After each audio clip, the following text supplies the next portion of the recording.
Welcome back to the All Lady Vol Show, brought to you by the Lady Vol Booster Club and sponsored by Orange Mountain Designs. We're here today filming at Orange Mountain Designs like we usually do, so don't forget to stop by your one-stop shop for all Lady Vol gear. Like I mentioned, this is brought to you by the Lady Vol Booster Club, and it's the premier NIL collective for all 9 Lady Vol sports.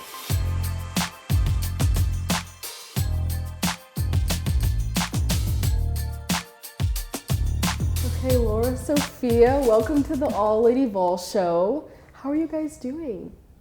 Good?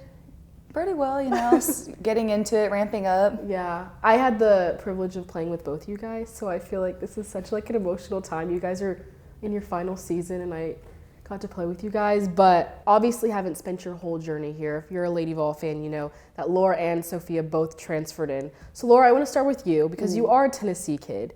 You went to MTSU for the beginning of your career, the first 2 years, and then you entered the transfer portal, and we so luckily got to have you here. Kind of why did you choose Tennessee once you got in the portal? Was it like a no-brainer since you're a Tennessee kid, or what made that final decision? Well, I always wanted to go to Tennessee. My recruiting process was a little different than most. I was in the 8th grade, and I talked. Ralph was still coaching here, so It's been a while. yeah. So I was planning on coming on a visit. I tore my labrum and had shoulder surgery. So then that kind of pushed it back. They're like, we want to see how you do after surgery, and then they got the rule change where you can't commit until you're a junior. My junior year was COVID, and everybody was bringing people back. I went to MTSU, got those first 2 years out of the way, and then I entered the portal. You guys were making a fantastic postseason run, but Karen still picked up the phone and called. And so I knew when Karen called that this is where I wanted to be. And then the visit really just topped it off. Everybody was so nice, and Karen just really made it feel like I was going to be just like it was at home. So I knew this is where I wanted to go. Oh, that was very sweet. That made me emotional. That made me think of like getting recruited again. Like, oh, such a good time. And Sophia, you've won a national championship. You've come from Oklahoma. You've had some of the highs people would say in softball, winning the whole thing basically. When you went in the transfer portal, obviously you had so many people coming after you as a national champion. What made your decision to finalize coming to Tennessee? I mean, like what you were saying, I was getting recruited by Karen and Ralph. Also, Ralph was still coaching when I was in like 8th grade, high school, and the rule changed, and I went to Oklahoma.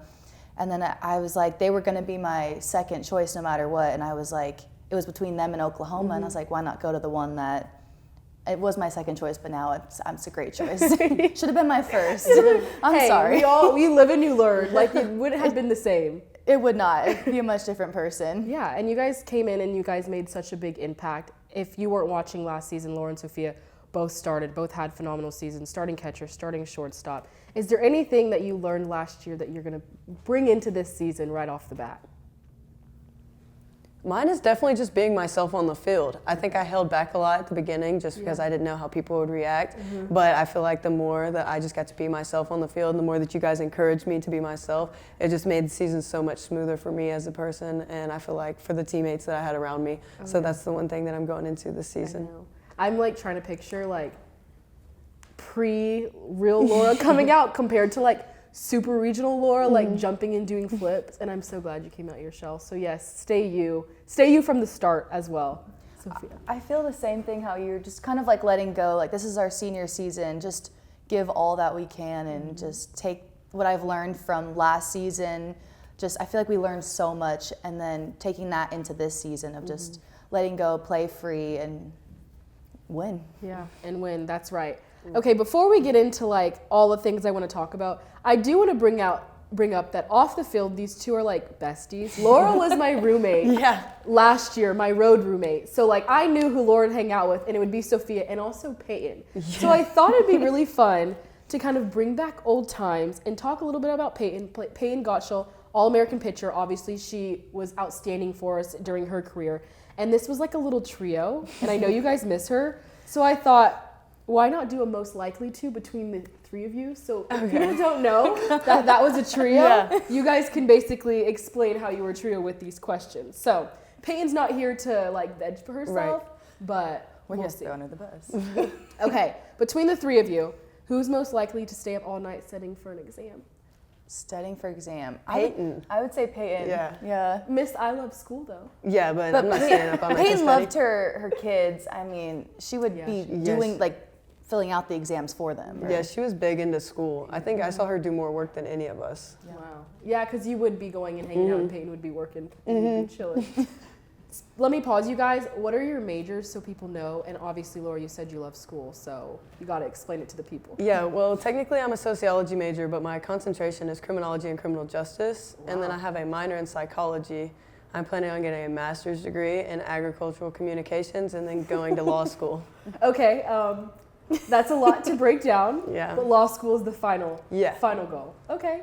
Is that something you want to pursue at Tennessee? Yes, it is. Okay.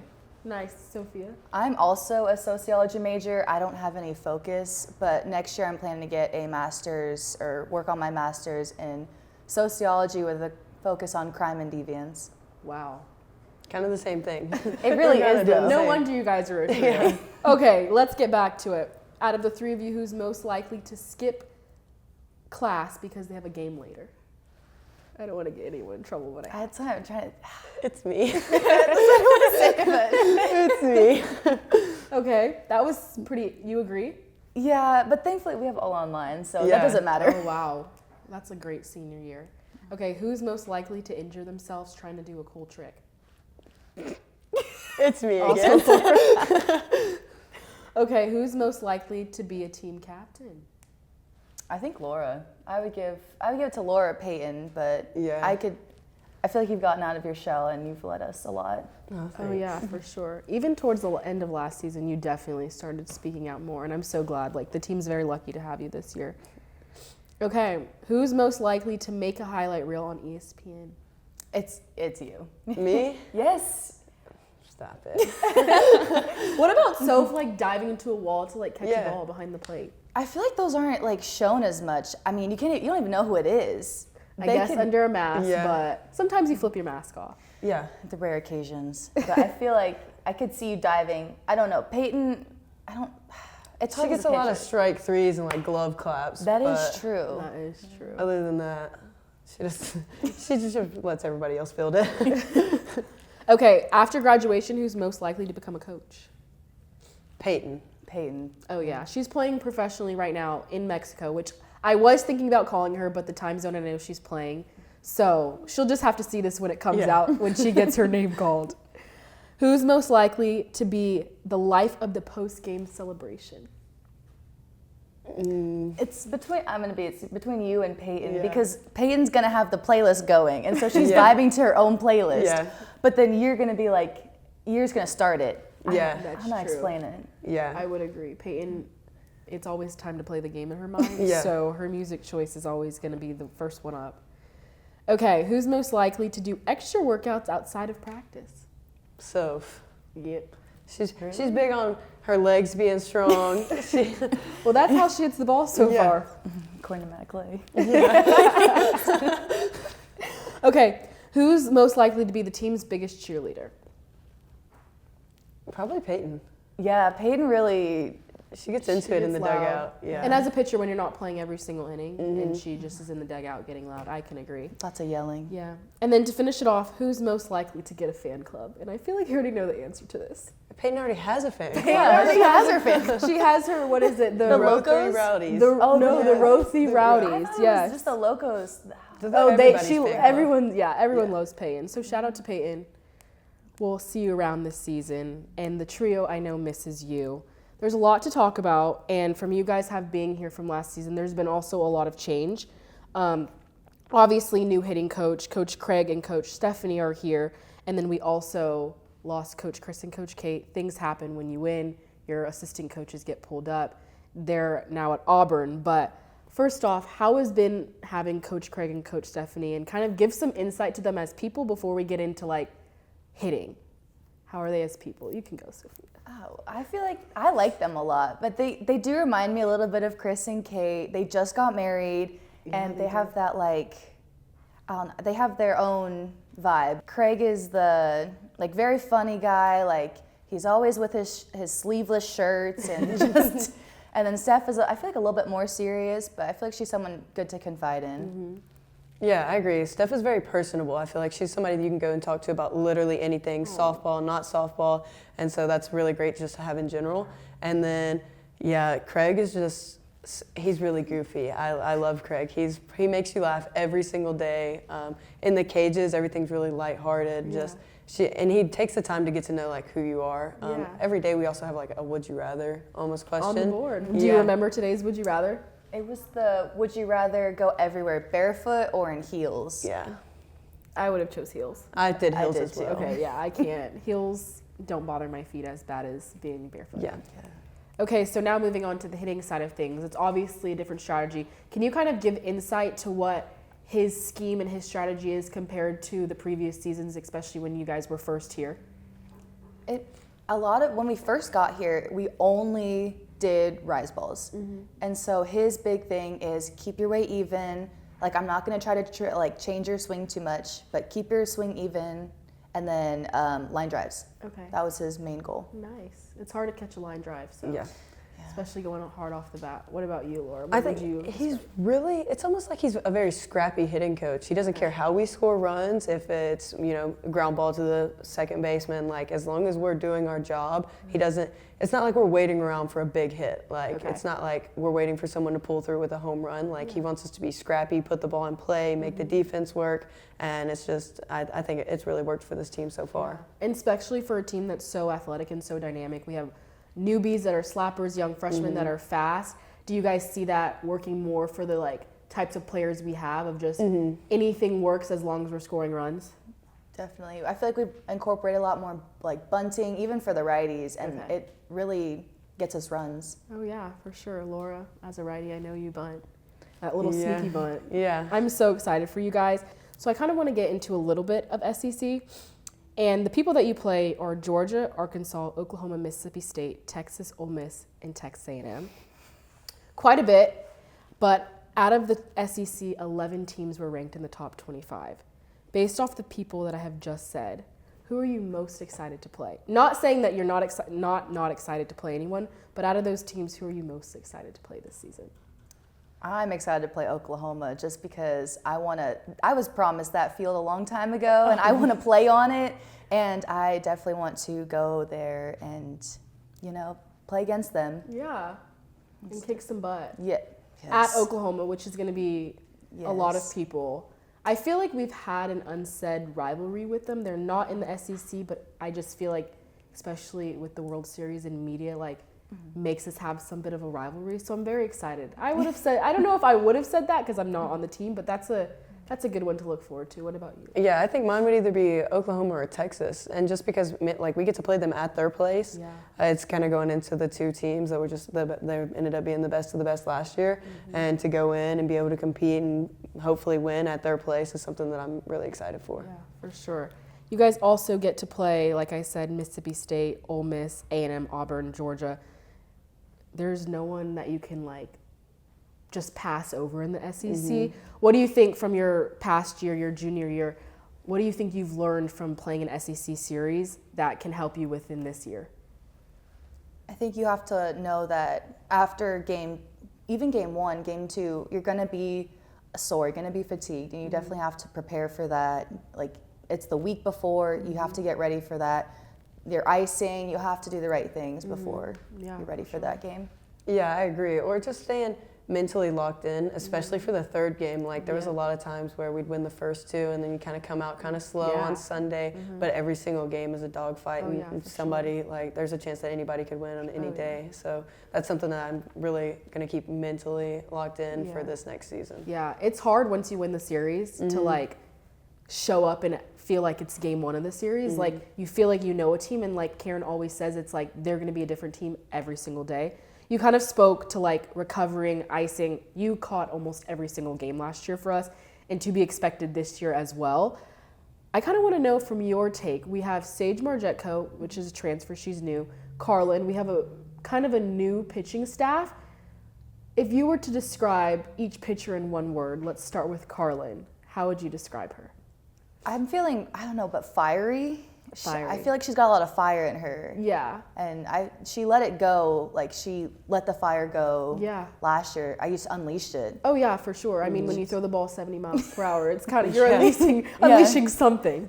Okay, Sage. I'm trying to think.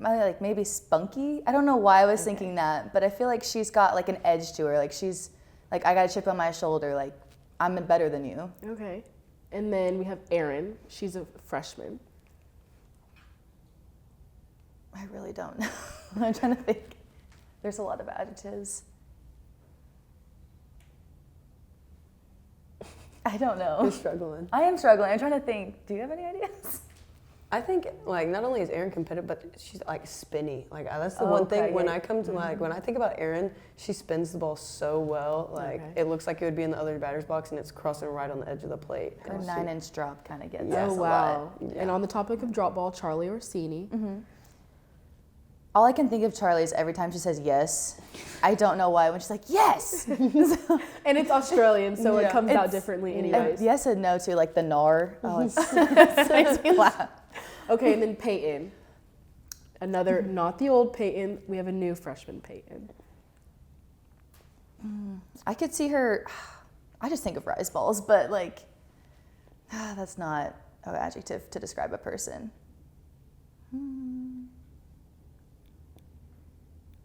I could say sassy. I feel like she's got some sass to her. Okay. She kind of looks like that. She's that confidence, that sassy. Okay, before we wrap it up, I know you guys are very busy. You're traveling, you're playing. Like I had mentioned earlier, this show is brought to you by the Lady Vol Boost Her Club, and you guys have both been able to be a part of it during your time here. And I usually like to ask the guests what it means to them or like what's most special about it. So Laura, we'll start with you. What does the Lady Vol Boost Her Club mean to you? I think it was also a big part of why I chose Tennessee in the first place. On my visit, Karen was like, there's not a lot of schools in the country that have a foundation that's just for women's sports. Like, we finally have something that, like, we're just taking the time and the money and everything to dedicate to women's sports, which hasn't been a really big thing recently. With NIL, it's obviously helped, but it's still a lot of times that the men's sports, football and basketball and baseball, like, they just get more attention. So for that, it was a big thing for me. You don't hear about it at a lot of other schools that there's somebody that just supports women's sports. For sure. And what does it mean to you, Soph? I agree with what Laura said. It's being a female only is unheard of, and having us, the platform that they give us and the opportunities that they give us are phenomenal, and they're going to completely change women's sports from here on out. For sure. I agree with both of what you said. It's definitely unique and something you don't get many places, if not very few places. I kind of want to finish off by, I know you guys are seniors and it gets emotional, but do you guys feel any sort of pressure this last year? I know you guys are reigning SEC champions going into this year. Do you feel any pressure to do anything special this year, or like what's the vibe going into your senior year? I don't feel pressure, honestly. I'm like, this is the last season. It does kind of feel like I've been in college for like 10 years. And so I'm like ready to let it all out and just compete and really just play, really. That's the best way to do it. Yeah, I don't think there's really any pressure for me. I know because we didn't come here like originally, so the whole back-to-back SEC titles were like, yeah, that's us, but it kind of wasn't. We didn't really do that. But I think I thought for Soph, she might have a little more pressure. She's won a national championship before, and this is her last year. For me, it's just something that I want to experience for the first time. So it's something that like, I'm pushing for, but I don't feel like there's any pressure on us at all. Wow. I'm so glad there's no pressure. I'm so glad you guys were able to come on the show in the midst of a season. So thank you, Laura and Sophia, for coming on. I'm just so excited for you guys. Thank you for having us.